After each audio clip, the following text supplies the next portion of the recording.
नमस्कार जी। नमस्कार सर। क्या नाम है बहन जी आपका? आरती देवी। बहन जी आप कहाँ से हो? सीसई प्रखंड, गुमला जिला, झारखंड से हूँ। बहन जी संत रामपाल जी महाराज जी से नाम उपदेश आपने कब लिया? 31 दिसंबर 2017। बहन जी संत रामपाल जी महाराज जी से नाम उपदेश लेने से पहले आप क्या भक्ति साधनाएं करती थीं? इससे पहले मैं जय गुरुदेव पंथ में थी सर, 6 महीना मात्र। बहन जी संत रामपाल जी महाराज जी की शरण में आप कैसे आए? जैसे जय गुरुदेव पंथ में जाती थी सत्संग, तो मात्र 6 महीना थी, तो 6 माह ही गई थी सत्संग के लिए।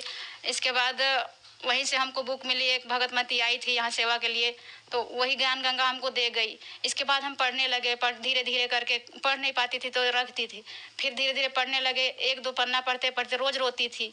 ऐसा में हमको लगा कि ये ज्ञान बहुत अच्छा है और मेरे आंखों से आंसू क्यों बहते हैं, ये सोच के मैं जाके दोनों बच्चा लेके चली गई। मैं यहाँ नज़दीकी नामदान केंद्र है खूटी, वहाँ जाके मैं नाम दीक्षा मैं भी ले ली और दोनों बच्चों को भी दिला दी। तत्वदर्शी संत रामपाल जी महाराज से नाम दीक्षा हम लोग लिए। संत रामपाल जी महाराज जी की शरण में आने के बाद क्या आपको कोई लाभ भी मिले? जी सर जी, बहुत लाभ मिले।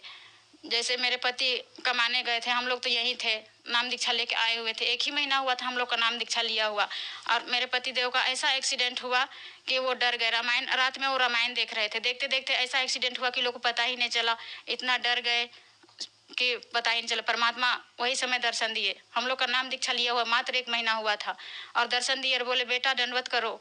तो इनको तो मालूम नहीं था कि क्या होता है दंडवत, कैसे किया जाता है, कौन है। ये दंडवत नहीं किए, फिर भी परमात्मा उतना ही कह के, और जैसे घर का उबरांडी होता है ना, जैसा एक्सीडेंट हुआ वहीं को वहीं रुक गई और बच गए, और ट्रक आगे बढ़ गई और ये लोग बच गए। सुबह बोरिया बिस्तरा बांधे वहाँ से, और वहाँ रुकने वाले नहीं थे, वहाँ से चले आए और आके यहाँ देखे तो बोले ये कौन है? तो हम बोले मेरे गुरुजी हैं, मेरे परमात्मा है। तो रात को तो हमको ये दर्शन दिए थे, तो हमको ऐसा ऐसा बोल रहे थे। तो अच्छा यही तो हम बोले परमात्मा के लाख लाख शुक्र है जो कि आपको बचा लिए। तो बोले हमको भी यहाँ जहाँ तुम गई है ले चलो, हम भी वहाँ जाना चाहते हैं, जगत गुरु तत्वदर्शी संत रामपाल जी महाराज से। तो हम बोले आज नहीं जा सकते, 1 महीने 15 दिन बाद जा सकते हैं। तो बोले नहीं हमको आज ही लेना है। तो बोले ठीक है कोई बात नहीं, चलिए। तो बोले गाड़ी सर्विसिंग करा के आते हैं फिर चलते हैं। चले गए, वहाँ से 12 बज जा रही, 1 बज जा रही, आ ही न पा रहे हैं। तो फिर हम बोले कि क्या हो रहा है जो कि नहीं जा पा रहे। फिर कॉल किए, आए तो बोलते हैं नहीं गाड़ी खराब हो गई, अब नहीं जा पाऊंगा। तो हम बोले अरदास लगाए, परमात्मा के आगे दंडवत किए और बोले हे परमात्मा, आपके बच्चे आपके शरण में आना चाहते हैं तो कैसे जाएंगे, फिर बाद में कहीं काल का अटैक फिर पड़ जाए, इस डर से हमको बहुत डर हो रहा था। तो बोले बगल में एक जगत के भाई लोग हैं, उनके बोले जाके उनसे गाड़ी थोड़ा सा मांग लीजिए, अगर दे देते हैं तो वो बोला कि फलना सो तुम तो सुबह से यहाँ खूटी जाने वाला था, अभी तक गया नहीं, तो ऐसा ऐसा मेरी गाड़ी हो गई है, तो ले जाओ, सुबह जाने वाला था अभी तक गया नहीं, ले जाओ, गाड़ी रखी हुई है सुबह से, अभी तक मांगना चाहिए तेरे को।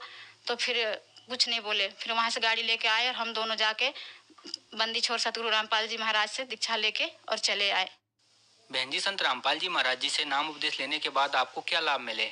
मेरे पेशाब घर में बहुत जलन होती थी, वो भी मतलब मात्र नाम दीक्षा लेने से ही ठीक हो गई।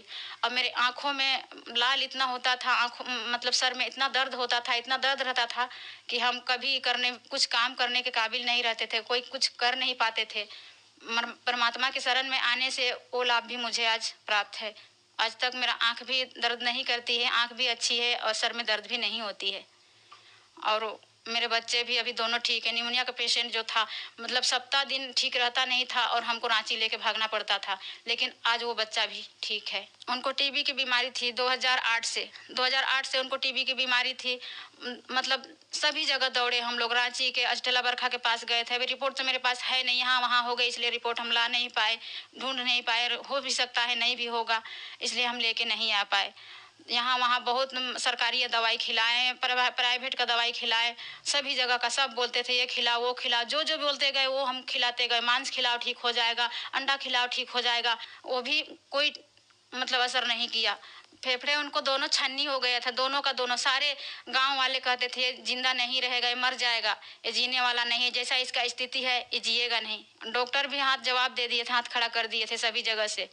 लेकिन फिर भी अब रोती थी बिलखती थी कि 2 बच्चे लेकर मैं कहाँ जाऊंगी, अगर कुछ हो जाता है तो मैं कहाँ जाऊंगी। मुझे बहुत डर था कि कहीं कुछ हो ना जाए, लेकिन मालिक की इतना असीम दया हुई कि आज इनका शरण में आने के बाद बीमारी जैसे दीक्षा लिए, इसके बाद धीरे धीरे करके ठीक हो गई। सारी चीज़ बारण करते थे कि ये नहीं खाना है, वो नहीं खाना, लेकिन मालिक के शरण में आए और बोले हम सारी चीज़ खाऊंगा, चाहे रखना होगा मालिक रखेंगे, ले जाना होगा ले जाएंगे। लेकिन आज के बाद मतलब कुछ नहीं हुआ है, सारी बीमारियाँ ठीक हो गई उनकी। मेरी बच्ची बहुमत जैसे दीक्षा लेके आई ना, तो परमात्मा भी शायद परीक्षा लेते हैं। बहुत जैसे आई वहाँ से इतनी बीमार हो गई, इतनी बीमार हो गई कि हम उसको डॉक्टर के पास ले गए, वहाँ भी ठीक नहीं हुई। सभी जगह दिखा लिए तो बोले कि नहीं इसको रांची लेके जाओ, यहाँ से रेफ़र कर दिए। यहाँ से लेके गई मैं रांची, रांची में भी हमको लगा कि शायद कहीं भी ठीक है। जब तक रिपोर्ट नहीं आया हमको बहुत डर सा लगा था कि कहीं क्या बताए क्या नहीं बोले, बहुत डर लग रहा था। लेकिन वहाँ जो बैठे हुए थे डॉक्टर, अचानक हम आँख खोले तो वो दिख रहे थे कि परमात्मा बैठे हैं, और परमात्मा बैठे हैं जैसा लगा। तो हम मन ही मन उनको दंडवत प्रणाम किए कि हे परमात्मा मेरी बच्ची ठीक हो जाए। पहले तो पता नहीं था कि ये क्या होने वाला है, लेकिन परमात्मा ऐसा दया किए कि नॉर्मल में ही ठीक हो गई, और 200-400 का ही दवा दिए और मेरी बेटी ठीक हो गई। और वहाँ से लेके चले आए। सारे लोग यहाँ कहते थे कि ये लोग कोई बाबा को माने हैं, क्या माने हैं, जो कि ये लोग कोई डॉक्टर झाड़ फूँक नहीं कराते हैं तो कैसे ठीक होगा, कोई भगत मती नहीं कराते हैं तो कैसे ठीक होगा, इसलिए शायद नहीं ठीक हो रहा है। लेकिन मालिक की दया से वहाँ से दवा करा के लाए और धीरे धीरे मेरी बेटी स्वस्थ हो गई, आज ठीक है। बीमार की स्थिति में ही हम लोग को घर से निकाला गया था। यहाँ जैसे आए हम लोग शीशे में, अभी तो शीशे में ही रहते हैं। दर बदर के ठोकरे खाए हम लोग, दोनों बच्चों को लेके हम किसी तरह मतलब इनका लालन पालन किए। जैसे ईंट पत्थर का काम होती है हम वो सारे काम किए सर जी, हर काम करके मैं किसी तरह दोनों बच्चों को पाली हूँ। इनको भी ठीक करें, इनको तो परमात्मा की दया से इनका दीक्षा मिल गया तो आज ठीक है। लेकिन इससे पहले मैं इतनी स्थिति खराब थी कि आज मैं ऐसे स्थिति मोड़ पे खड़ी थी कि लग रहा था हम लोग जिंदा नहीं बचेंगे, और मरेंगे तो चारों का चारों मरेंगे, एक नहीं। मेरे दोनों बच्चे और मेरे पति। परमात्मा संत रामपाल जी महाराज से दीक्षा लिए, और दीक्षा मात्र लेने से ही चारों का चारों रोग, सबका रोग, हर स्थिति मतलब ठीक हो गई। और आज हम लोग ऐसा मोड़ में खड़ा है कि आज लगता है गर्व से बोल सकते हैं कि हम मालिक के बच्चे हैं, परमात्मा के बच्चे हैं।